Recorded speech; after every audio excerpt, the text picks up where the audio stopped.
you, considering the fact that you have been to almost all the COPs since the beginning, what is your impression of the deliberations that are happening over a period of time, especially here in Durban, especially in relation to equity, because this is something that we are, very concerned about.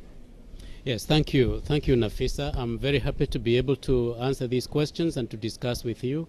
Yes, I come from the University of Nairobi in Kenya, and I also live on the slopes of Mount Kenya. The country Kenya is called Kenya because it's named after the mountain, Mount Kenya, and the word means the place of white ice. But it is no longer white now. I don't know whether we shall change the name to call it something else because all the permanent ice has melted. Well, yes, I have been involved in these discussions for a long time. And when we started the process, it was because we were concerned about the deterioration of the environment because of global warming. And we were very committed in those days, in the days of the Rio and also the making of the Earth Charter. It seems as if some of the nations do not seem as committed as they were at the beginning. It seems as if we want now to compete in who can pollute more rather than who can reduce emissions more. But I'm convinced that particularly with the concern of we who come from the South, that we really, if we must compete at all, we must compete on who can reduce emissions more.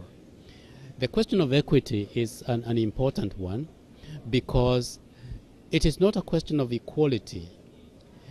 The industrialized countries for 250 years have been polluting the environment in order that they could be industrialized and they could have high standards of living.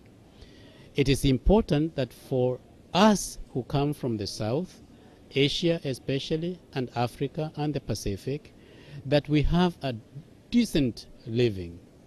And it is not ethical to say that those who have not yet been developed, that they cannot develop in order that we can keep the emissions down. Equity is different from equality. We should not be competing on gross emissions. We should actually be considering per capita emissions. And if we do that, we shall see that India, for example, is still far below average. China is still far below average. And Africa is even further below average. It is those who have polluted more that will have to change the way in which they produce and consume so that those who are less developed can develop. One more point, Nafisa, I would like to say. There was a professor way back in 1975, professor of biology from the University of Sydney, Australia, Charles Birch. And he said that the rich must live more simply so that the poor may simply live. Yeah, thanks, Jesse. I think the challenge now is, what is it that the developing countries should do in terms of writing the balance. It appears, as you're saying, that there is a lot of pressure, and the culprits are now seen as, like China and India.